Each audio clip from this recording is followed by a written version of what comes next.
سے گفتگو کا آغاز ہوتا ہے، مدینہ کی ریاست کی بات ہوتی ہے، پاکستان کو مدینہ کی ریاست کی طرز پہ فلاحی ریاست بنانے کی کمٹمنٹ ہوتی ہے، کشمیر کا سفیر بنتے ہیں اور ناموسی رسالت صلی اللہ علیہ وسلم کا پیغام دنیا تک پہنچاتے ہیں۔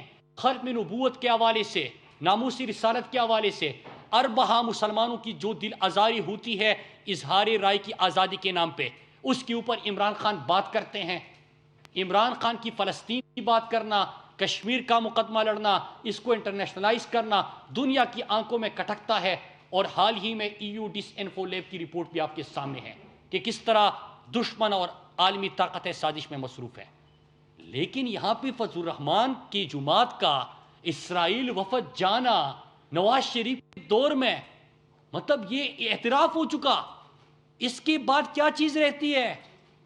تو اس سے بھی بڑھ کر یہ کہ جو معصوم بچے مدرسوں کے ان کی آواز پہ لبیک اس لیے کہتے تھے کہ مفتی محمود کا فرزند ہے، اس کے بعد کیا گزر رہی ہوگی؟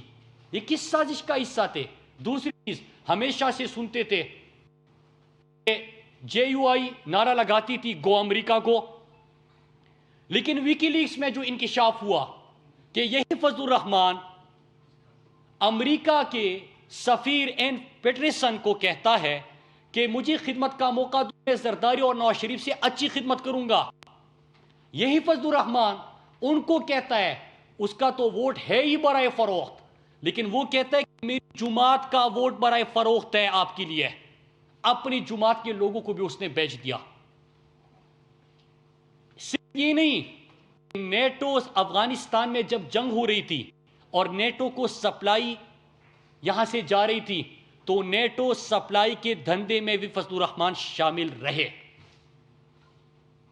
کشمیر کی طرف آتے ہیں، ہمیشہ کشمیر کے وہ کشمیر کمیٹی کے چیئرمین رہے۔ کبھی آپ نے سنا کہ کشمیر کا کاس کو وہ کبھی آگے لے کے گئے، کبھی کشمیر کے اوپر بات کی، لیکن ایک کام ابھی کیا کہ جب پہلی دفعہ پاکستان کا وزیر اعظم ایسا لیڈر عمران خان کی صورت میں آیا کہ وہ نہ صرف اقوام متحدہ، ورلڈ اکنامک فورم اور تمام عالمی فورمز پہ کشمیر کا سفیر بنا۔ کشمیر جو 54 سال تک UN سیکیورٹی کونسل میں ڈسکس نہیں ہو رہا تھا، 54 سال بعد ایک سال کے اندر 3 دفعہ UN سیکیورٹی کونسل میں کشمیر کے اوپر بحث ہوتی ہے۔ کشمیر انٹرنیشنلائز ایشو بن جاتا ہے۔ انڈیا اس کو ماضی میں اپنا اندرونی مسئلہ سمجھتا تھا اور قرار دیتا تھا، لیکن کشمیر مقدمہ جب پوری دنیا میں ایک ہی ڈسکشن ہو رہی تھی کہ نئے دور کا ہٹلر، مودی، RSS اور ہندوتوا کی دہشت گردانہ سوچ اور فلسفہ، جب انڈیا ایکسپوز ہو گیا، کشمیر کاز آگے گیا، تو اس وقت مولانا آ رہا ہے، مولانا جا رہا ہے۔ کس سے اس کی ملاقاتیں ہوئی؟ کون سی بیرونی طاقتوں سے اس کی ملاقاتیں ہوئی؟ اس نے کیوں کشمیر کاز کو پیچھے دھکیلنے کی کوشش کی؟ یہ وہ سوال ہے کہ فضل الرحمان تو جواب دینے سے بالکل کترا بھی رہا ہے، وہ بھاگ بھی رہا ہے، اور پھر اس کے ساتھ آپ نے پرسوں پشاور جلسہ ہو، چاہے باقی جلسیاں ہو، ان کی ناکامی تو آپ نے سنی، لیکن ملاکڑ میں جو عوام نے، آپ نے دیکھا ہوا کس طرح جلسگاہ سے کرسیاں اٹھا کے وہ بھاگ رہے تھے، اور آخر میں ایک گلی کے اندر گاڑی میں ہی کھڑے ہو کے اپنی بات کرنا شروع کر دی۔ عوام نے تو مسترد کر دیا۔ عوام کو پتا ہے کہ آپ گو امریکہ گو کا نعرہ لگاتے تھے، ان کی خدمت کا ان سے پوچھتے تھے۔ آپ کشمیر کاز کی بات کرتے تھے، کشمیر کاز کو آپ نے نقصان پہنچایا۔ آپ یہودی لابی کی بات کرتے تھے، آپ نے اسرائیل وفود بھیجے، آپ کی جماعت اس میں شریک رہی۔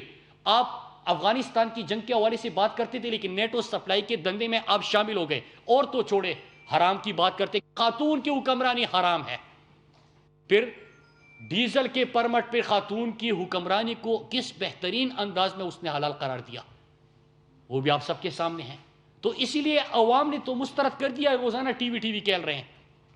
آج میں جو پچھلی دفعہ ہم نے سوال اٹھائے تھے ان کے اثاثوں کی تفصیلات اور تمام پرنٹ آؤٹ ہم آپ کو یہ اثاثوں کی تفصیلات بھی مہیا کر رہے ہیں۔ پہلے آپ کے سامنے رکھے تھے وہ جو اربوں روپے کی جائیدادیں تھی کہ فرنٹ مین کس طرح ایک جیسے قسم کے انداز سے۔ اس وقت اسلام آباد میں وفاقی وزیر مراد سعید کی نیوز کانفرنس جاری ہے۔ ان کا کہنا ہے کہ نیب نے مولانا سے سوالات پوچھے ہیں اور جواب مانگے ہیں۔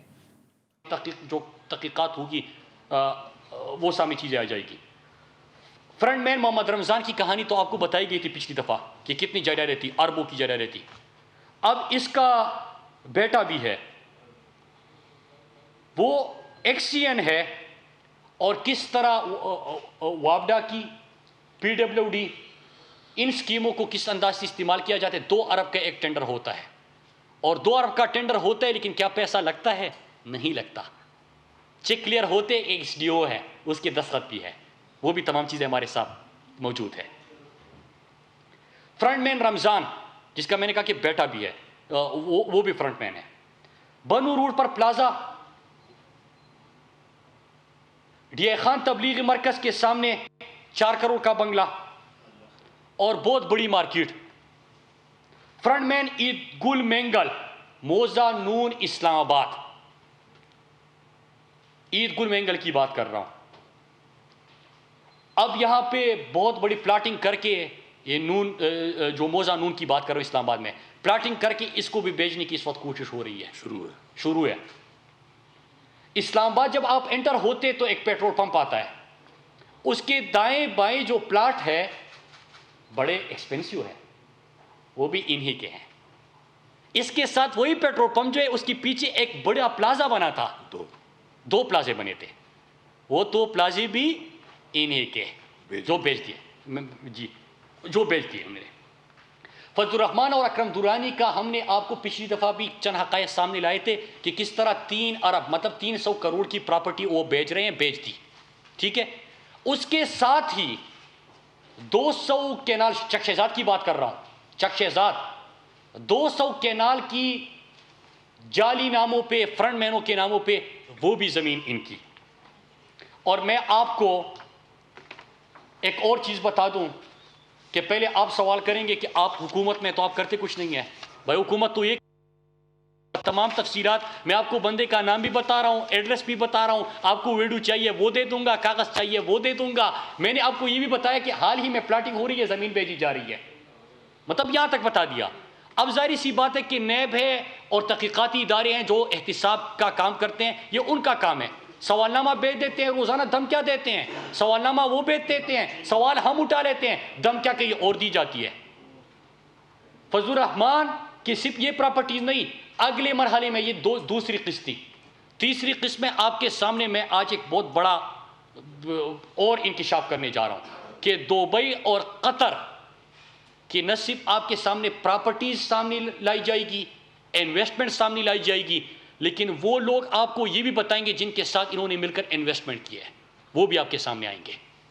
تو یہ ان کی پراپرٹی کی کچھ تفصیلات تھے. ایک ہی چیز ہے، علی امین گنڈاپور صاحب بات کریں گے، کیونکہ انہوں نے تو پہلے کہا تھا کہ میری خواہش ہے کہ جس اسمبلی کی عمران خان وزیر اعظم ہو تو وہ اسمبلی ڈیزل پر نہ چلے اور اس میں یہ منافق نہ ہو. پھر اس کے بعد آپ نے دیکھا کہ شکست بھی ہوئی، اور پہلے ہم سوچ رہے تھے کہ جو مولانا کو غصہ ہے وہ شاید اس وجہ سے ہیں کہ ایک تو علی امین نے ریکارڈ ووٹ لے کے اس کو ریکارڈ شکست دی، لیکن دوسری طرف شاید اس وجہ سے وہ ناراض ہو، لیکن روزانہ یہ چیلنج بھی کرتے ہیں کہ پھر سے کھیلنا ہے، آ جاؤ، پھر کھیلتے ہیں، وہ بھاگتا رہتا ہے. لیکن اصل کہانی یہ ہے، عمران خان نے پہلے کہا تھا کہ جب ان کے اوپر ہاتھ ڈالا جائے گا یہ سارے اکٹھے ہوں گے. طریقہ واردات زرداری، شریف خاندان اور ان کا ایک جیسا، انہوں نے اسلام کا نام استعمال کر کے کس طرح وفود بھیجے، کس طرح امریکہ کی خدمت کا این پیٹرسن کو کہا، کس طرح کشمیر کاس کو انہوں نے نقصان پہنچایا، کس طرح بیرونی جاسوس اداروں سے انہوں نے ملاقاتیں کی، کس طرح عالمی طاقتوں کے اسلام آباد آنے سے پہلے انہوں نے ملاقاتیں کی، وہ تمام چیزیں سامنے آ گئی ہے. ان کی کہانی ختم ہے، لیکن صرف ٹی وی کھیل رہے ہیں. ہم نے سوچا آپ کے سامنے اپنا فرض ادا کرے، تمام حقائق لائے، ادارے اپنا کام کر رہے، سوال پوچھے گئے، آپ بھی سوال کریں کیونکہ آپ کا پیسہ ہے، قوم کا پیسہ ہے. علی امین گنڈاپور صاحب بات کریں گے. بسم اللہ الرحمن الرحیم. پوری قوم کو ایک پیغام ہے آپ کی وساطت سے کہ ہم جو پہلے دن سے کہہ رہے ہیں کہ یہ لوگ این آر او مانگ رہے ہیں اور صرف جو پی ڈی ایم کا وجود ہے یا جو کچھ بھی یہ ہو رہا ہے صرف اور صرف کرپشن بچانے کے لیے ہو رہا ہے. اور اس میں باقی چیزیں سامنے آ چکی تھیں.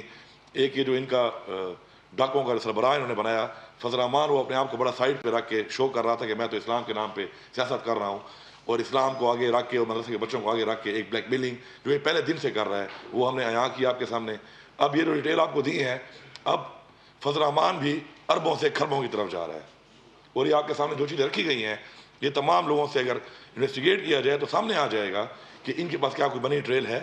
اور جو سوالنامہ کیا گیا فضل الرحمان سے نیب کی طرف سے, اس کے میں جو لوگوں کو بلایا گیا ان میں سے ہماری رپورٹ کے مطابق بہت سے لوگ پیش نہیں ہوئے. جس طرح مولانا فضل الرحمان نے دھمکی دی کہ میں نہیں جاؤں گا, میری پوری پارٹی جائے گی, ویسے ہی وہ لوگ بھی اگر کلیئر ہیں تو نیب کے بلاوے پہ کیوں نہیں جا رہے؟ وہ لوگ بھی نہیں جا رہے کیونکہ وہ بھی مولانا فضل الرحمان کی طرح دھمکی لے کے بیٹھے ہیں کہ ہمیں مولانا فضل الرحمان بچائے گا. اب بات یہاں پہ ختم نہیں ہوتی, یہ بات آگے چلتی ہے کہ اب فرنٹ مینوں کے فرنٹ مین نکل رہے ہیں, اربوں روپے میں وہ جا چکے ہیں. اور یہ جو ابھی آپ کو مراد صحیح صاحب نے آخر میں بتایا کہ بہت جلد انشاءاللہ گواہی کے ساتھ جن لوگوں کے ساتھ انہوں نے انویسٹمنٹ کی ہے وہ پاکستانی ہیں, اور وہ اس بات پہ انشاءاللہ آئیں گے اور پوری قوم کو بتائیں گے کہ ان کا پیسہ تو جائز یا ناجائز اگر ہوگا وہ ثابت کریں گے. لیکن ساتھ یہ ناجائز پیسہ جو انہوں نے کمایا تھا قوم کا پیسہ لوٹ کر, وہ کتنی انویسٹمنٹ ہے قطر اور دبئی میں. میں صرف ایک بات کروں گا, جتنے جلسے کیے جا رہے ہیں ان تمام جلسوں میں مدرسے کے بچوں کو بلایا جا رہا ہے اور ان کو زبردستی لایا جا رہا ہے. میری اپیل ہے تمام والدین سے کہ اپنے بچوں کو ان چوروں ڈاکوں کے لیے استعمال نہ ہونے دیں. دوسری میری اپیل ہے پوری قوم سے اور پورے میڈیا سے کہ اس کے اوپر سوالنامہ جب آتا ہے آپ کو تو آپ سوالنامے کے اوپر جواب دیتے ہیں. یہ ایک آئین ہے اور آئین کی پاسداری ہم نے کرنی ہے. یہ کوئی طریقہ نہیں ہے کہ مولانا فضل الرحمان نے الٹے سوال شروع کر دیے. اچھی بات ہے, آپ بھی آئیں, پریس کانفرنس کریں, کسی پہ آپ کو اعتراض ہے آپ ان پہ سوال اٹھائیں, ادارے میں تحقیق کریں, ہم تو اس کے حق میں ہیں.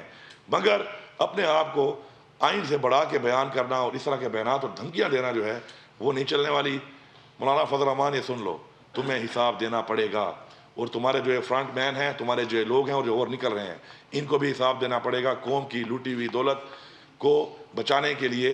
اسلام آباد میں وفاقی وزیر امین گنڈاپور اور ان کے ہمراہ مراد سعید کی جانب سے نیوز کانفرنس کی جا رہی ہے, اور ان کا یہ کہنا ہے کہ پوری قوم کو پیغام ہے کہ اپوزیشن NRO مانگ رہی ہے تاکہ کرپشن کو بچایا جا سکے.